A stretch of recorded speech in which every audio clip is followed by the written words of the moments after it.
What's up, guys? It's Meg, and it's that time of the week again where we get to talk about the best show on television, AMC's The Walking Dead.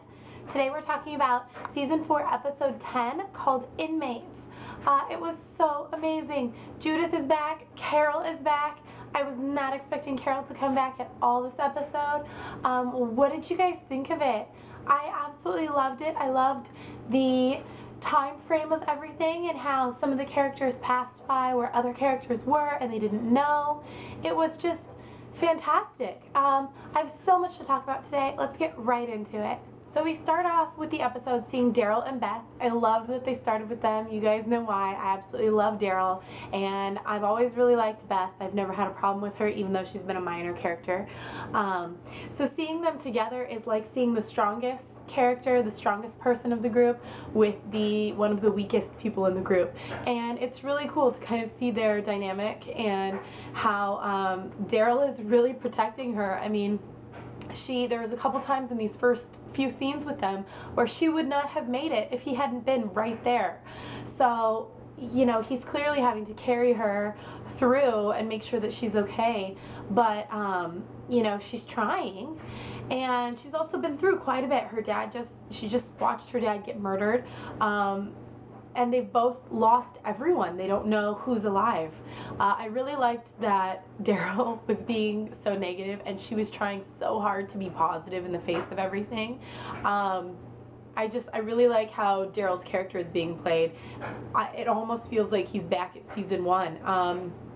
So anyways, we hear Beth reading from her diary, essentially. It's just a diary entry. At first I thought it was from the beginning of season 4 when she was laying on her bed in 30 Days Without an Accident, writing in her diary. And then I realized that the entry talked about Lori and how she was about to have her baby. So I know that it had to have been earlier than that. But there was so much significance in the diary entry and how she was finally feeling comfortable and they had a home and she had her own room. And, you know, there was just so much to it, and then to have that all taken away from her now and to see her ripping pages from her diary and burning it in the fire, it's just so significant in how far everyone has come since they found the prison. So we see them running really hard. This is part of the promo. They're not really running from anyone in particular except the walkers, but it seems like they've had quite a few close calls, so they just kind of collapse on the ground and they're just exhausted. Then we see them at the fire, and Beth tells Daryl that they should do something. We should do something. You're a tracker. We can find them. And when he doesn't say anything, you know, he's just so like sure that they're not going to find anyone alive, you know. And she's so sure that they are, and she picks up his knife off the ground and just runs off into the woods like she's going to do it by herself. And it was so funny. I really love that scene because Daryl's just like, you know, there's no emotion there, but it's kind of, you can just tell what he's thinking, like, ugh, he has to go after her. And he stomps up the fire and follows after her. And they come across a trail where they think the kids may have been because they saw some small footprints. I wasn't sure what I was seeing at first, but it looks like we saw some of the dead bunnies that Lizzie had been messing with, and they don't know for sure whose group it is, but because they don't know who's with who, but they're unknowingly passing through right where Tyrese and Mika and Lizzie were, and baby Judith just hours earlier. So they continue tracking, and Daryl just doesn't think that it looks good, the outcome of it, and Beth is still being really positive. Daryl says something not very nice about how her dad's faith didn't get him very far, and it was such a cold thing to say. I don't even think he realized what he was saying and how hurtful it was until it came out. And then it shows it's so season 1 Daryl, because he doesn't apologize for it when he realizes that he was just an asshole. He just kind of stares at her and then offers her a bandana. He's just so awkward. He just doesn't know how to deal with people grieving, and it just adds more dimension to his character. I think it just shows kind of who he really is and how he's not had to deal with, I mean, he has had to deal with a lot of this, but he hasn't he doesn't show his emotions, you know, like maybe Beth does. So they see the trail for what they think is a child's footprints. Like I said, Daryl's not being very positive about it, but Beth is really convinced that they could still be alive. They have a couple close calls, and they come down to the railroad tracks where we know that Tyrese and the kids were, and they see kind of the aftermath of what happened. Of course, they don't really know what happened, but Beth has a breakdown, and it's because she sees a child's boot. And at first I thought, when I was watching it, I still thought that it was Luke's shoe. After seeing the whole episode, we know that these people were not part of the prison group. They were just a group of people that had gotten attacked while on their way to this sanctuary place that they had heard about. And he told Tyrese earlier that they could protect the children there, and that it was a good place to go. So we know that these people had a child with them, and they were doing their best to fight off these walkers, and it didn't work, and they all ended up getting killed. The baseball bat was there. It was not Negan's bat. I don't even think it had barbed wire on it, but we kind of see why it was laying on the ground there. So in all reality, I don't believe that it was a shout out to the comics after seeing it. Maybe sticking it in the promo without showing us what it was there for was kind of a shout out to the comics, but after seeing the scene and seeing that someone was literally just using it to protect themselves, I don't really think it has anything to do with comics.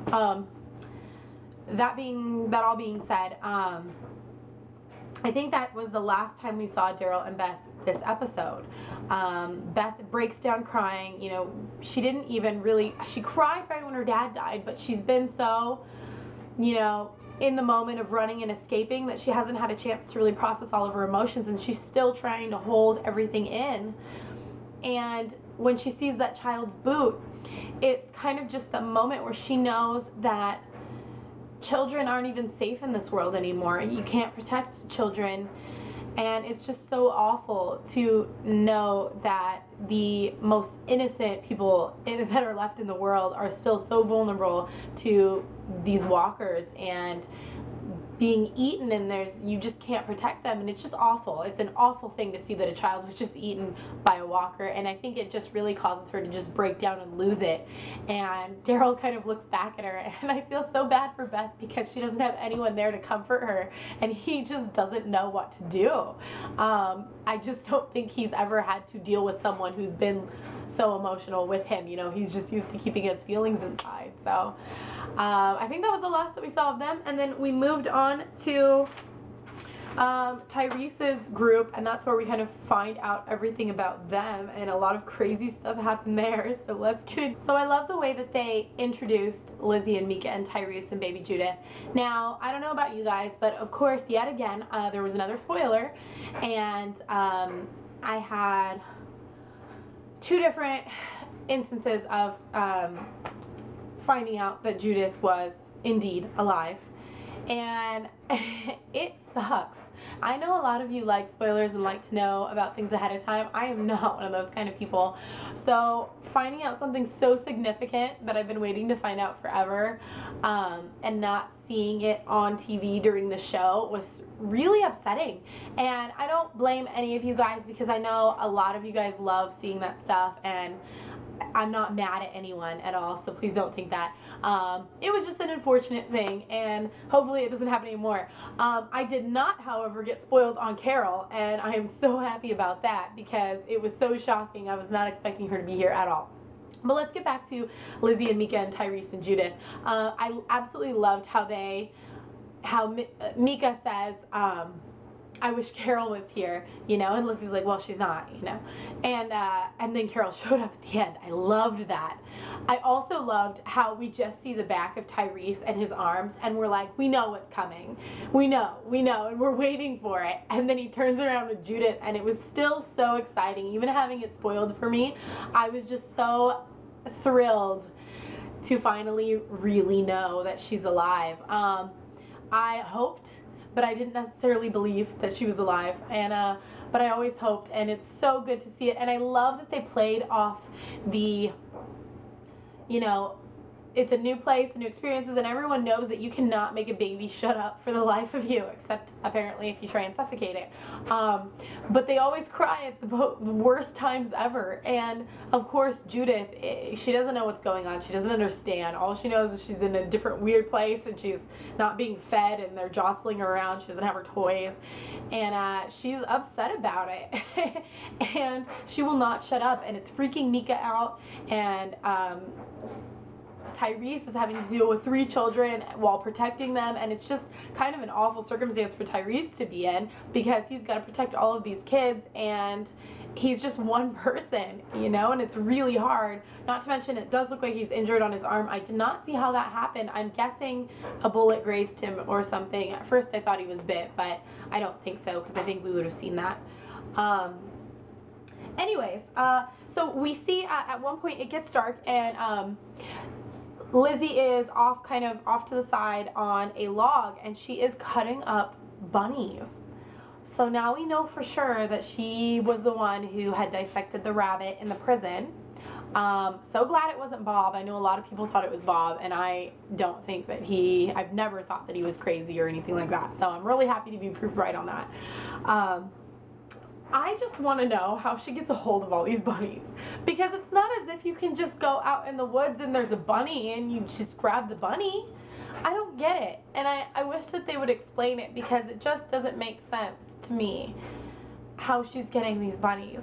But anyways, nobody knows what she's doing. She's off to the side and she's cutting into these bunnies, and then Tyrese needs her help, you know, so she gives baby Judith the bottle, and then later as they're walking along, Tyrese hears the screaming down at the railroad tracks, and he leaves the kids in the woods. Like, is he so stupid? You know, I get that they could be people from the prison, but you have 3 children with you. Your first priority is to protect them. You cannot go running off and leave them in the woods with a baby. It makes no sense, and I almost think that it was a good thing that it happened, because Tyrese doesn't know how to care for children. As far as we know, he doesn't have any. So he doesn't know what the right thing to do is, you know. He's not that good a judge of what, you know, parental responsibility entails. And it was interesting to see that. But the thing with Tyrese is he is a very emotional guy, and he could not stand the fact that someone was potentially getting eaten, and while he could help. So that's why, you know, he ran off to help them. It gets very intense here. Judith starts crying, and Tyrese is gone, and Mika is freaking out and asking Lizzie to stop her from crying, and Lizzie clamps her hand over baby Judith's mouth and is suffocating her, and I thought for a moment there that Judith was going to die, and that we got her back only to lose her again, and it made me so angry. She could have stopped the baby from crying, you know, with just a hand over the mouth, not the nose too. It was just a very sadistic Lizzie thing to do, and we know she's not right. I mean, it's confirmed now that she is not right in the head. She is a product of the apocalypse, I guess. And many of you have said this theory to me. I also believe this theory that Lizzie and Mika are kind of Ben and Billy from the comics, and I think it's going to play out exactly like that, if not with a little bit of a twist, since they also have Judith around. So we'll see what happens. I'm really interested to see how that plays out in the future. What did you guys think of that scene? It was pretty awful. And then we see Tyrese. He's finally killed all of the walkers, and there's one guy left that's been bitten, and he hears his name, and it's an adult, and he turns around, and you just see Lizzie and Mika at first, and for a split second I was like, oh no, where's Judith? And then Carol is there, and it was so amazing, you guys. I love Carol so much, and I am so happy that she has returned already. I really am interested to see how the whole Karen David thing plays out with them. It's still up in the air, you know. But what's really cool is that she came back to the prison and saw the end of it. So she was coming back, and I really wonder what she thought was going to happen when she came back. If the governor's attack hadn't happened, what was her plan? I don't know. I'm confused by it. But yeah, it was really exciting. What did you guys think of Carol's return being so soon? So I forgot to say that at the end, after Tyrese and Lizzie and Mika find Carol, they head off under the railroad bridge down the tracks, and they see a sign there for the sanctuary, which is what the guy before he died had just told them about. And it says the same thing from the radio. I think it says sanctuary for all, community for all, those who arrive survive. And then it has a map with kind of the X marks the spot for Terminus. Now I feel like that has significance from the comics, but I can't remember, was the word Terminus ever used in the comics? If you guys who have read them can tell me down below in the comments, that would be great, because I don't remember. I do feel like the sanctuary was where Negan's group was. I'm kind of thinking, since we know they're not bringing Negan in, I'm thinking maybe they're just using the sanctuary term now for this new place, rather than, you know, and then whenever they bring Negan's group in, it won't be in the same context as the sanctuary is what they call their place. Let me know what you guys think on that note. And then we see Maggie and Sasha and Bob, and it's not very long that we see them for. We see Maggie and Sasha and Bob at kind of this riverbank, and Sasha suggests that they should stay there for the night, and Maggie says, yeah, you guys should. I'm going to go find Glenn. And, you know, it makes sense that Maggie wants to go find him. I would do the exact same thing. You can't just not know. You know, you can't just move on and go. It's kind of like Tyrese in the end of season 2. Not Tyrese, I'm sorry, T-Dog in the end of season 2, where he wants to go to the ocean. He's just going to leave everyone behind. He doesn't want to know if anyone survived. And Lori's like, no, let me out of the car. You know, I've got to go back and find out. Well, yeah, I agree with Maggie. She's got to go back and find out. So Sasha and Bob go with her, and they find the bus. And the bus is full of walkers. As far as we know, we don't know that anyone got off the bus. We don't know what happened, how everyone became walkers in the bus. They don't tell us. Maggie lets them out one by one because she's got to know that Glenn is either in there or not in there. And it turns out that Glenn is not in there. She goes in the bus, and there's one last walker that she thinks could possibly be Glenn, and it's not. And she breaks down into these crazy tears, and they're happy tears, you know. And I think she's just so over emotional from discovering that he's not there. She's so happy to know that there is a small chance that he could still be alive and be out there. We don't see what they do next. We don't see where they go next. It switches to Glenn, and Glenn is at the prison, like so many people thought. He was the one in the riot gear, not Lily. It's unfortunate, though, that Lily died off screen. We never got to say goodbye to her. We never got to see her. We know that Tara says kind of how she died, that she was just in the field and she didn't attempt to fight any of the walkers off. And it makes sense. She just realized that all of the decisions she made to go with Brian led to this moment where her daughter died, and she's lost everything. She doesn't know if Tara's alive, and she probably just doesn't feel like anything is worth living for anymore. Can you imagine suddenly realizing that everything that you just did led to this moment and it could have been prevented? It's awful. It's awful knowing that she died thinking that. It's really sad. I'm happy Tara survived, though. She was looking pretty upset. She had locked herself in kind of a cage enclosure while the walkers were swarming the prison. But before that, Glenn wakes up on the catwalk. He had passed out at some point, so we know he jumped off the bus. He goes back into the prison, and I love, love, love that he was able to get a few mementos as well as some supplies from the prison. It means so much to me, and I think it's going to mean so much to him, too. He grabs Herschel's pocket watch, and he grabs the picture of Maggie, which we all knew had some sort of significance. I'm still not convinced that she's going to die yet this season, but I don't know. I could totally be proven wrong by that. But we do see there that there is significance. He has laid down on the bed. He's maybe going to give up. We don't know. He's looking very worn out and tired, and he's going to go to sleep. And he opens his eyes and he sees Maggie's picture, and that's kind of his realization, where he gets up and he's like, okay, I gotta get my stuff, I gotta get out of here. So he rounds up all the stuff, he puts on the riot gear, and he busts through this huge crowd of walkers, and he finds Tara. And at first he's gonna leave her because he knows that she was with the governor's group, and then he realizes, I think part of him, you know, realizes that he can't just leave her there, and then another part realizes that he could use the help. You know, he's still weak and he needs help finding Maggie. So they get out of the prison, and they leave the prison, and they are on the road, and he finds out about Herschel. At this point, I didn't realize, I mean, I knew back in episode 8 that he didn't know what had happened. All he knew was that the prison was under attack and Maggie was shoving him onto a bus. But I had forgotten until that moment in episode 10 that he didn't know what happened to Herschel. He didn't know. I don't even know if he knew it was the governor that attacked. I mean, he must have, yes, because he realized that Tara wasn't with his group. But he didn't know, and just the emotion that I felt watching that scene, I loved it. I love the way they play these episodes where the viewer gets so emotional, because you know how devastating it is to learn that, see, I'm getting teary.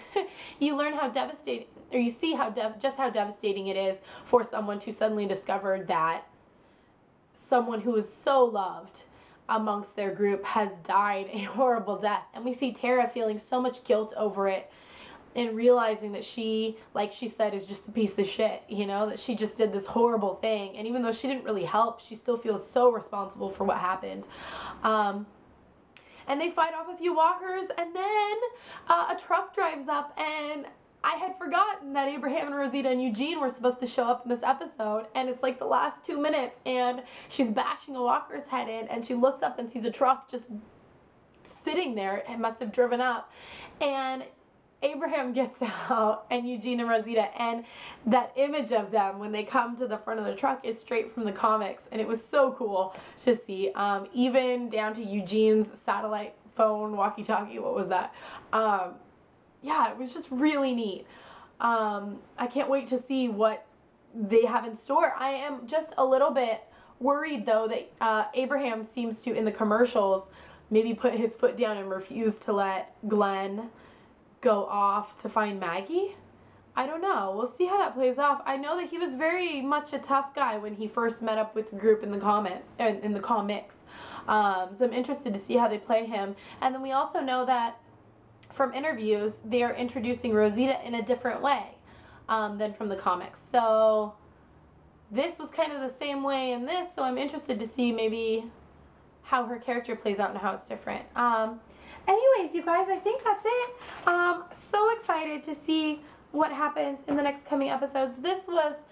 This episode by far surpassed the first episode with Carl and Rick, mainly because I knew what was going to happen in that episode, but I didn't know what to expect at all here in this episode, and it was fantastic.